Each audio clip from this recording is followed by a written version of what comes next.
तो हमने आज से श्रीमद् भगवद गीता पढ़ने का अभ्यास किया है, ठीक है।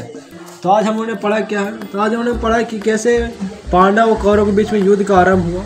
सबसे प्रथम कौरवों ने शकुनी मामा के, दुर्योधन के शकुनी मामा, ठीक है, दुर्योधन शकुनी था जो कि दुर्योधन का मामा था, तो उसको शकुनी मामा बोलते हैं प्यार से सभी।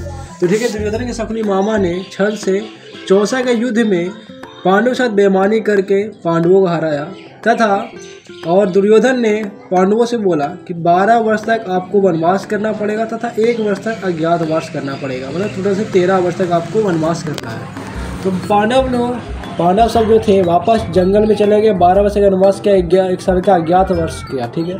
तो जब वो वापस लौटे, जब राज अपना वापस लेने के लिए लौटे, तो दुर्योधन ने उनको अपना राज्य देने से मना कर दिया।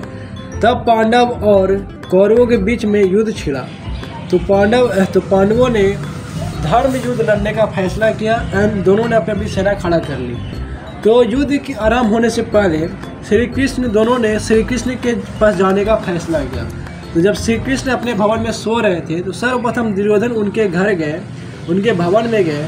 तो श्री कृष्ण वहाँ पे विश्राम कर रहे थे, सो रहे थे। तो दुर्योधन जो श्री कृष्ण के पीछे एक बहुत बड़ा सुंदर सा सिंहासन था, उसी में जाकर, मतलब मुख के पीछे जाकर बैठ गया दुर्योधन। तब उसके बाद आया अर्जुन, दूसरे प्रथम चरण में आए थे अर्जुन। अगले बार कौन आए? अर्जुन आए। तो दूसरे बार अर्जुन आए। अर्जुन देखे कि श्री कृष्ण विश्राम कर रहे हैं, सो रहे हैं और दुर्योधन पीछे बैठा हुआ है। तो अर्जुन ने हाथ जोड़ के श्री कृष्ण के चरणों के सामने खड़े हो गए। जब श्री कृष्ण की आँख खुली, जब विश्राम से उठे, तो उन्हें सर्वप्रथम अर्जुन को देखा, उसके बाद दुर्योधन को देखा। तो श्री कृष्ण ने दोनों का अभिवादन किया। उसके बाद दुर्योधन ने बोला, हे कृष्ण आप सभी में सबसे सर्वश्रेष्ठ हैं और आपसे हम मदद मांगने आए हैं। तो श्री कृष्ण ने बोला कि हम आप दोनों की सहायता करेंगे। तो फिर दुर्योधन ने वापस से बोला कि सबसे क्षत्रिय का धर्म यही होता है, जो सबसे प्रथम आपसे सहायता मांगने आता है वो उनकी सहायता सर्वप्रथम की जाती है, बाद वाली की सहायता बाद में होती है।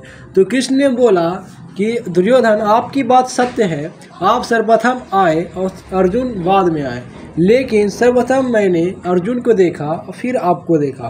तो दुर्योधन ने बोला तो ठीक है, हम दोनों। तो फिर श्री कृष्ण ने बोला कि मैं आप दोनों की मदद करूंगा, मैं आपको दो शर्तें रखता हूं। तो श्री कृष्ण भगवान ने एक तरफ अपनी संपूर्ण बाहुबली, मतलब बहुत ही शक्तिशाली नारायणी सेना रखा और दूसरी तरफ खुद को रखा और बोले श्री कृष्ण ने बोले कि दूसरी तरफ मैं रहूँगा, लेकिन मैं निशस्त्र रहूँगा, पूरे युद्ध में मैं शस्त्र नहीं उठाऊँगा।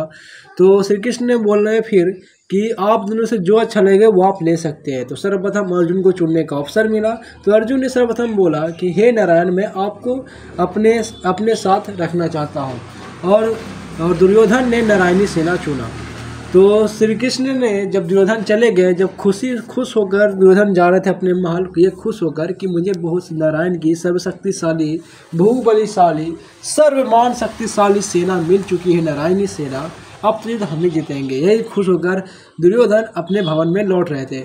फिर अर्जुन वहीं पे रुके हुए थे। तो श्री कृष्ण ने अर्जुन से पूछा, हे अर्जुन, तुमने मुझे चुना क्यों, इतनी बड़ी नारायणी सेना छोड़कर?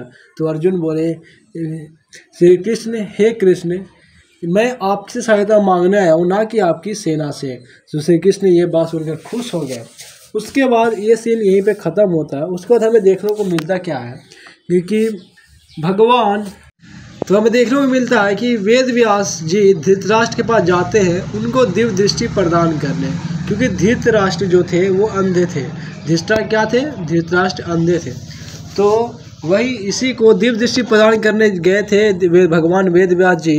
तो धृतराष्ट्र ने कहा, हे वेद व्यास, मैं ये दिव्य दृष्टि नहीं ले सकता, क्योंकि मैं अपने कुल का नाश होते हुए नहीं दे सकता अपनी आँखों से।